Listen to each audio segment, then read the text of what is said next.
51 নম্বর অধ্যায় বলছে বাবু মান মাযমাযা মিনাস সাউইকি ওয়া লাম ইয়াতাওয়াদ্দা। এই অধ্যায় হচ্ছে যে যেই ব্যক্তি ছাতু খেয়ে কুলি করলো কিন্তু উজু করলো না। হ্যাঁ, কুলি করবে কারণ মুখের ভিতরে ছাতু লেগে থাকবে। ছাতু তো আঠা হয়ে থাকে, অনেক সময় দাঁতের ফাঁকে থাকতে পারে, অনেক সময় এমনি মুখের দুই পাশে লেগে থাকতে পারে।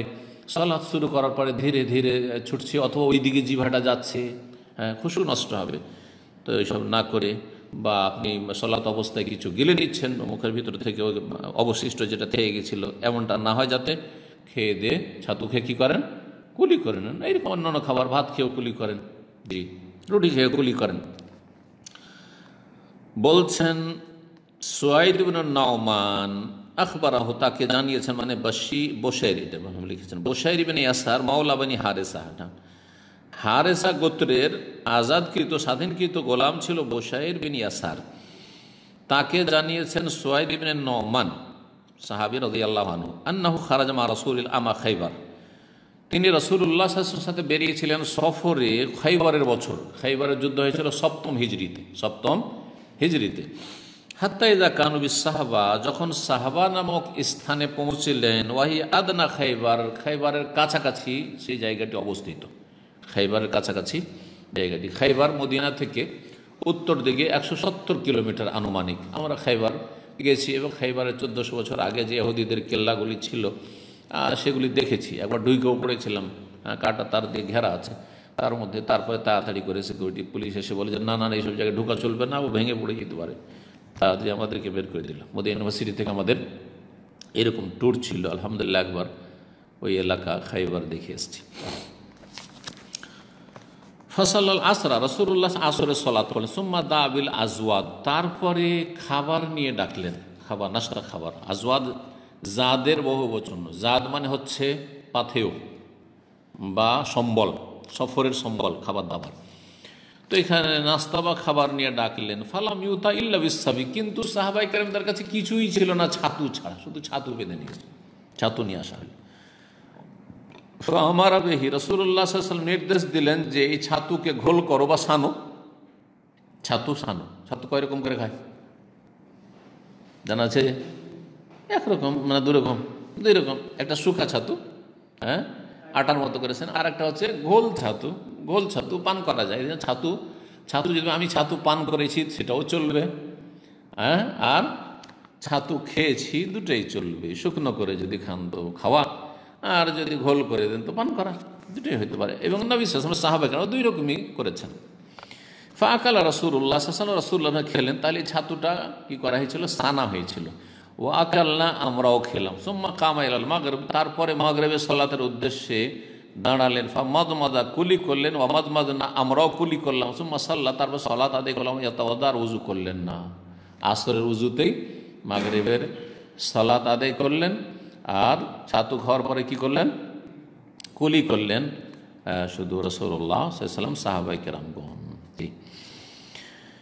210 নম্বর হাদিস বর্ণনা করছেন মাইমুনা রাদিয়াল্লাহু তাআলা আনহা, বলছেন আন্না নবী সাল্লাল্লাহু আলাইহি ওয়াসাল্লাম আকালা ইনদাহা কাতিফান, নবী সাল্লাল্লাহু আলাইহি ওয়াসাল্লাম তার নিকটে, মাইমুনা রাদিয়াল্লাহু আনহার বাড়িতে, নবী সাল্লাল্লাহু আলাইহি ওয়াসাল্লামের সহধর্মিণী মাইমুনা বিনতুল হারিস আল হিলালিয়া রাদিয়াল্লাহু আনহা ওয়ারদাহা, তার নিকটে মানে তার বাড়িতে খাওয়া দাওয়া করলেন নবী সাল্লাল্লাহু আলাইহি ওয়াসাল্লাম। কাতিফান, একটি রান খেলেন, ছাগলের রান ছিল। সুম্মা সাল্লা, তারপরে সালাত আদায় করলেন। ওয়ালাম ইয়াতাওয়াদা, উযু করলেন না। তাহলে বোঝা গেল যে বকরি ছাগলের গোশত খেয়ে অথবা ছাতু খেয়ে, ভাত খেয়ে উযু করার প্রয়োজন নেই, বরং হাত, যদি হাতে জুঠা থাকে হাত ধুইবেন, আর মুখে কুলি করলেই যথেষ্ট। 52 নম্বর অধ্যায় বলছেন বাবুন হাল ইউমাযমিযু মিনাল লাবান, এই অধ্যায় হচ্ছে এই সম্পর্কে যে দুধ খেয়ে কি কুলি করতে হবে, দুধ খেয়ে কি কুলি করতে হবে, দুধ খেয়ে বা দই খেয়ে, এইসব খেয়ে আর কি। 211 নম্বর হাদিস বর্ণনা করছেন ওবায়দুল্লাহ ইবনে আবদুল্লাহ ইবনে উতবাহ। জি, গত সপ্তাহে বলেছিলাম ওবায়দুল্লাহ ইবনে আবদুল্লাহ ইবনে উতবাহ ইবনে মাসউদ, প্রখ্যাত তাবী এবং ফাকিহ মদিনার।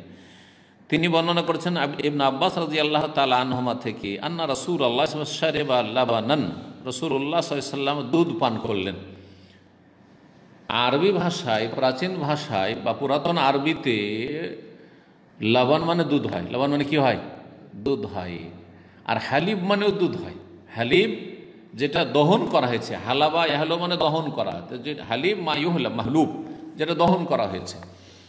এখনকার যুগে জানি না, এটা কিছুদিন থেকে হয়তো শুরু হয়েছে, 25-50 বছর হইতে পারে এই আরবির জন্ম, যে দুধকে হালিব বলা শুধু, আর লাবান হলে ঘোল। আমাদের দেশে যেটা একটা ঘোলের মতো তৈরি করে দুধ থেকে, এখানে যেটা পাওয়া যায় সেটার নাম কি লাবান করে দিয়েছে। কিন্তু মূলত লাবান মানে হচ্ছে কি, কোরআন এখানে যত জায়গায় দুধের কথা সব জায়গায় লাবান রয়েছে। হ্যাঁ, লাবানান খালিসান সায়গান লিশারিবিন, জি, ওয়ান হারুন মিন লাবানিন লাম ইয়াতাগায়্যার তা'মুহু, জি, জান্নাতে দুধের কি হবে, নহর হবে, তো লাবান বলা হয়েছে, কোথাও হালিব বলা হয়নি। তবে অসুবিধা নেই, ভাষার ক্ষেত্রে দুই রকম যেহেতু মার্কেটে পাওয়া যায়, সেজন্য পার্থক্যকরণের জন্য কি করা হয়েছে, হালিব আর লাবানের পার্থক্য করা হয়েছে। কিন্তু লাবান মানে মূলত কি হয়, দুধ হয় কোরআন হাদিসের ভাষায় বা শুদ্ধ আরবিতে। নবী করিম সাল্লাল্লাহু আলাইহি সাল্লাম কি করলেন, সারে বা লাবানান, দুধ পান করলেন। ফামাযমাযা, তারপরে কুলি করলেন। ওয়াকাল, আর বললেন, ইন্না লাহু দাসামান, এর চর্বিযুক্ত পদার্থ রয়েছে, দুধের ভিতরে কি রয়েছে, চর্বিযুক্ত পদার্থ রয়েছে, একটু আঠা আঠা ভাব রয়েছে। দুধ পান করার পরে যদি মুখ কুলি না করেন তো মুখটা একটু আঠা আঠা হয়ে থাকবে, একটু চর্বি চর্বি হয়ে থাকবে। যার ফলে রাসূলুল্লাহ কি করেছেন, কুলি করে নিয়েছেন। সালাত যদি শুরু করে দেন আপনি দুধ পান করে সরাসরি, তাহলে মুখটাতে একটু আঠা আঠা ভাব থাকবে, একটু দুধের স্বাদটা থেকেই যাবে, আর সালাত পরিপন্থী কাজ হয়ে যাবে আপনার। সেই জন্য রাসূলুল্লাহ সাল্লাল্লাহু আলাইহি ওয়াসাল্লাম কুলি করেছেন, তো কুলি করে নিতে হবে। ইন্না লাহু দাসামান, দাসান মানে হচ্ছে আপনার চর্বি, হ্যাঁ, দাসান মানে হচ্ছে চর্বি, তাতে চর্বিযুক্ত পদার্থ রয়েছে। এখানে আজকের সহিহ বুখারীর আলোচনা শেষ করছি। ইনশাআল্লাহ তাআলা আগামী সপ্তাহে 14 নম্বর পর্ব আমরা শুরু করব। ওয়া সাল্লাল্লাহু সাল্লাম আলা নবিয়িনা মুহাম্মদ ওয়া আলা আলিহি ওয়া সাহবিহি আজমাইন।